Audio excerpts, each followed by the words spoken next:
Synapse Daily, The $200 Million Gamble, 1970. Chapter 1, The Bridge Across the Decade. Welcome to Synapse Daily. In our last story, we explored 1961. We met John Allen, the wandering poet. We saw his sketches of a second womb. It was a beautiful, radical, and quiet dream. But visions don't build airlocks.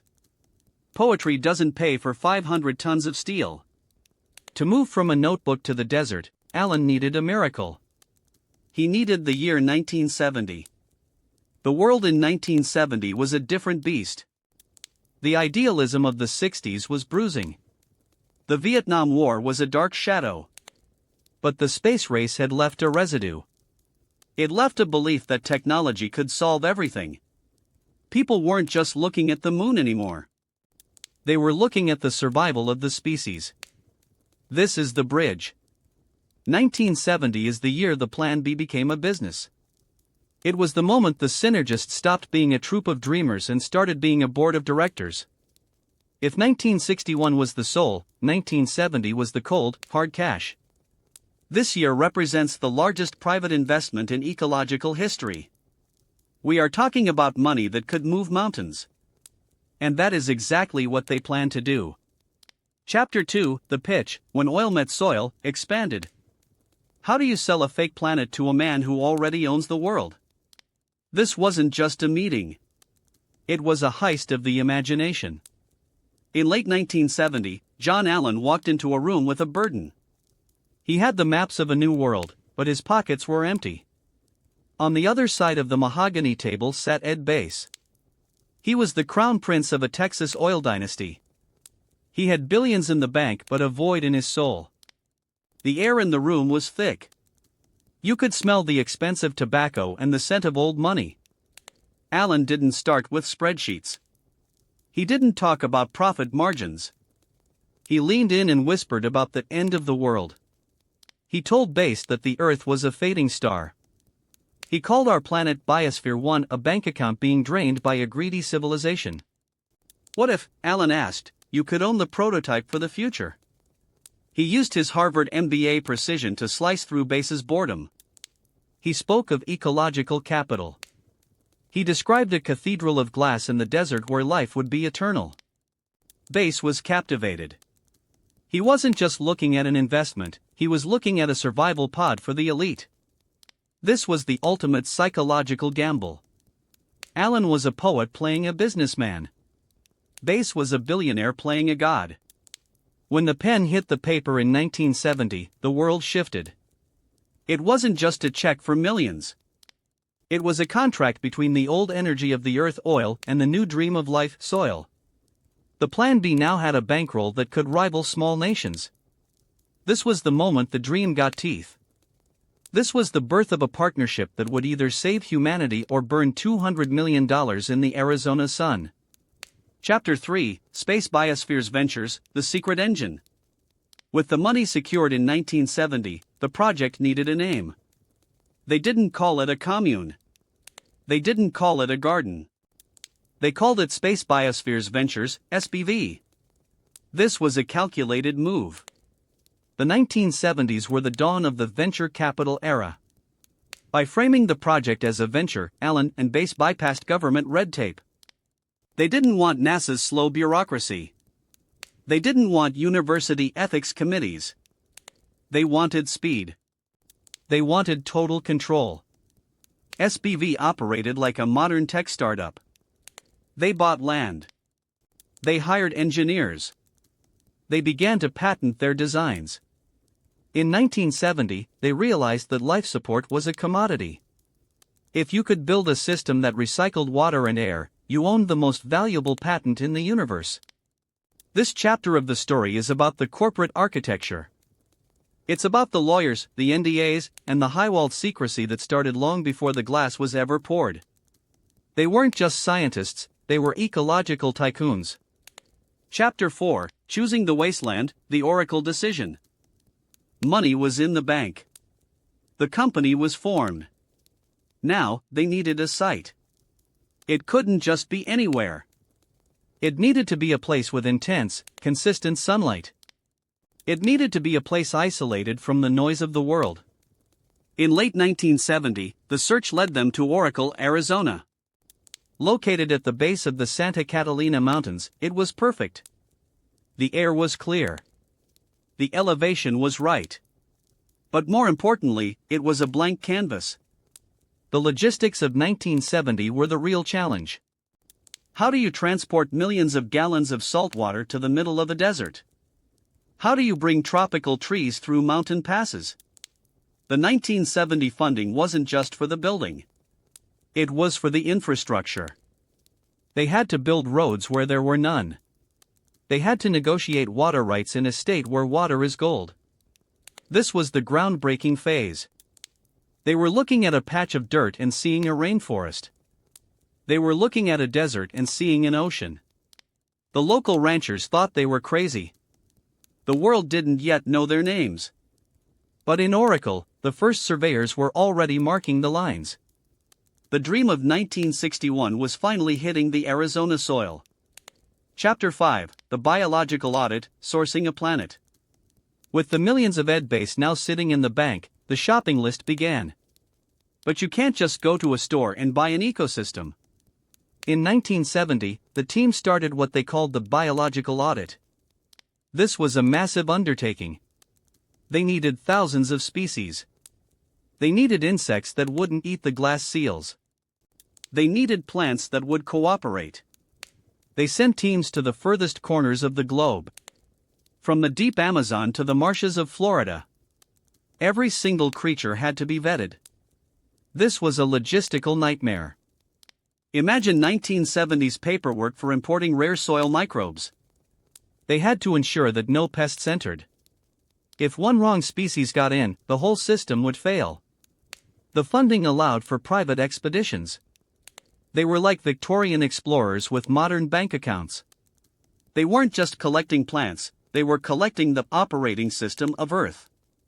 Every seed was a line of code. Every animal was a hardware component. The desert of Oracle was about to become the most crowded place on Earth. Chapter 6: The Technosphere, the Invisible God, expanded. Think about the pressure. Not just the social pressure, but the literal, physical weight of the air.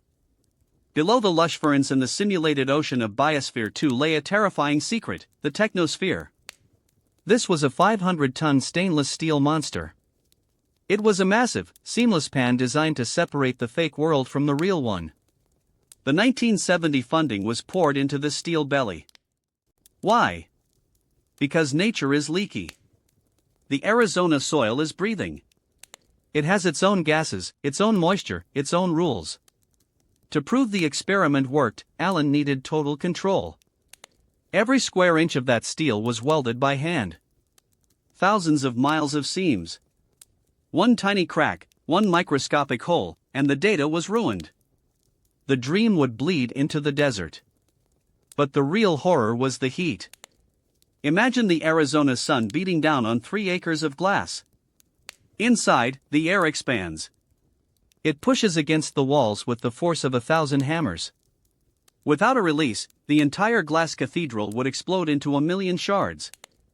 This led to the creation of the lungs. These were 2 gargantuan, circular concrete bunkers. Inside, a 20-ton rubber membrane hung from the ceiling. As the sun rose, the building would exhale, and these massive rubber plates would rise into the air. At night, as the desert cooled, the building would inhale, and the lungs would sink. It was a rhythmic, mechanical heartbeat. In 1970, they were spending millions on a machine that lived and breathed. They were playing a dangerous game with thermodynamics. If the lungs failed, the world died. It was that simple. They were living inside a ticking biological clock. Chapter 7: The Synergist Elite, the Management of Dreams. How did a group of theater people manage a $200 million project? This is the strangest part of the 1970 story. John Allen didn't hire corporate managers. He used his synergists. These were people who had lived together for years. They shared a secret language. They shared a radical vision. To the outside world, they looked like a cult. To Ed Base, they were a lean, efficient machine. They worked 18 hours a day. They didn't care about titles. They cared about the goal. But this created a wall of secrecy. They didn't trust mainstream science. They didn't trust the government. This us versus them mentality was funded by Base's fortune. It allowed them to work in total darkness. No peer reviews. No public oversight. In 1970, this was their greatest strength. Later, it would become their greatest weakness. But for now, the synergist elite was the most powerful group in the desert. Chapter 8: The Mars Blueprint, a Cold War Target. Why 1970? We have to look at the stars. The Apollo program was the pride of America. But NASA was building tin cans. They were building ships to visit the moon, not to live there. Biosphere 2 was the private sector space race. John Allen knew that if you want to go to Mars, you can't take enough oxygen with you. You have to grow it. You have to recycle it. The 1970 funding was a bet on the future of space travel. They weren't just building a garden, they were building a Mars prototype. Every airlock was a test for a future colony. While the Soviets were experimenting with Biosphere in Siberia, the Americans were building the venture model. The goal was to sell this technology to the highest bidder. Whether it was NASA or a future space corporation. In 1970, the Plan B wasn't just for Earth.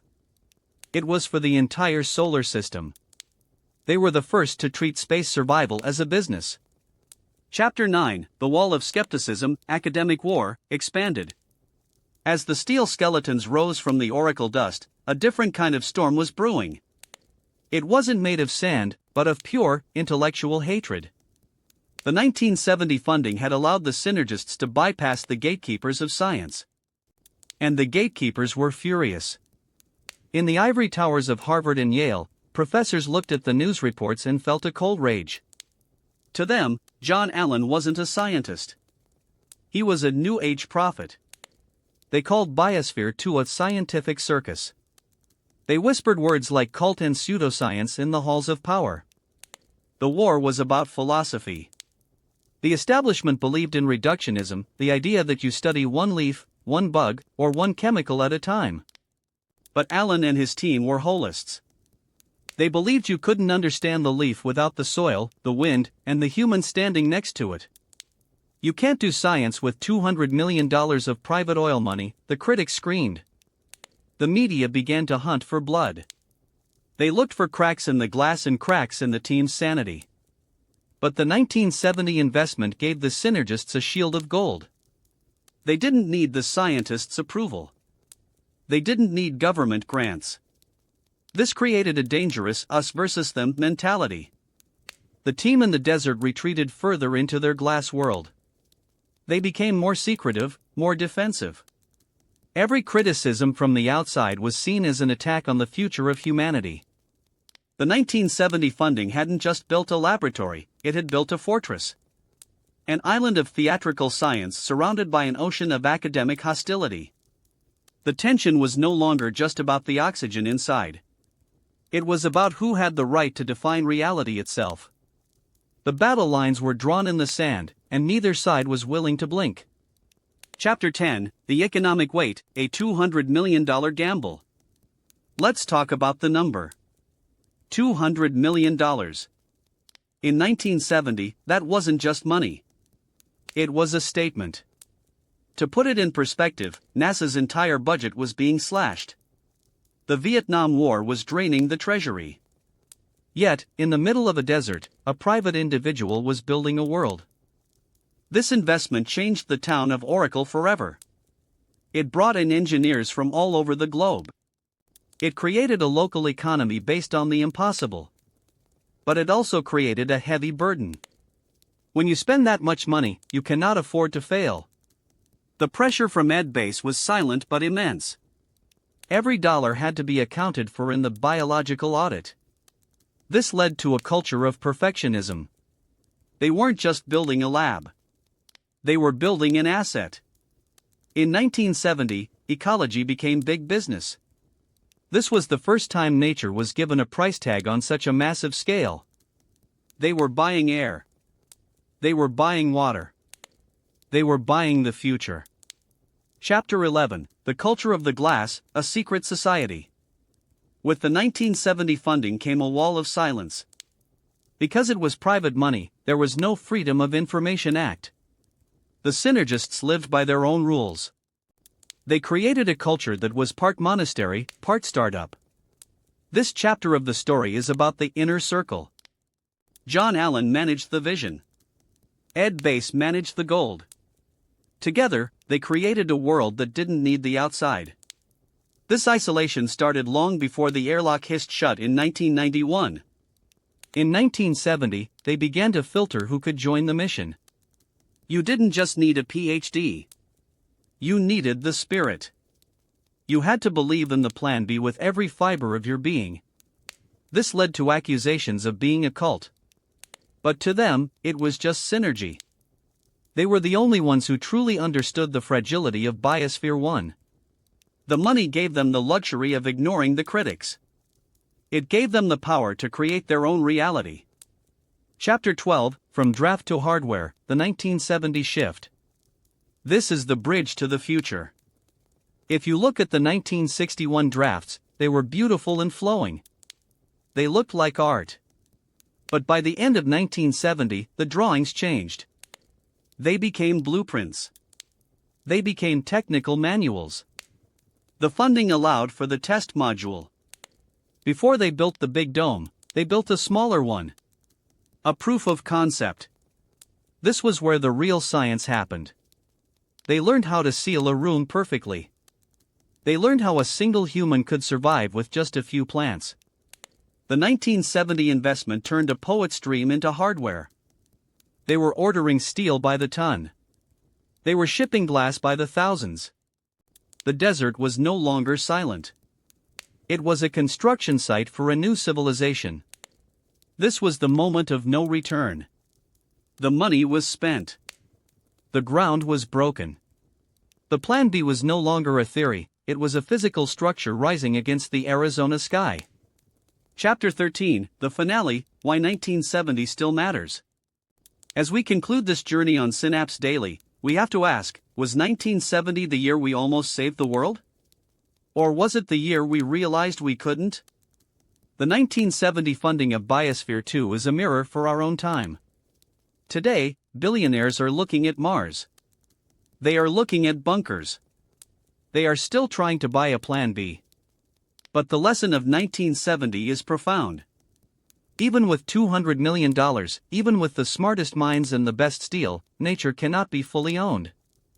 Biosphere 2 stands today as a monument to that 1970 ambition. It reminds us that our primary home, Biosphere 1, is irreplaceable. The first funding was an act of hope. It was a brave, crazy, and expensive attempt to understand the miracle of life. John Allen's vision and Ed Bass's checkbook created a legend. They proved that we have the courage to try, even if we don't have all the answers. We are still living in the shadow of that 1970 gamble. Because every breath we take is a reminder that there is no price tag on a planet that breathes. Thank you for joining us on Synapse Daily. You are the reason we tell these stories. If you felt the weight of history today, share this mission. Until next time, take care of our only home.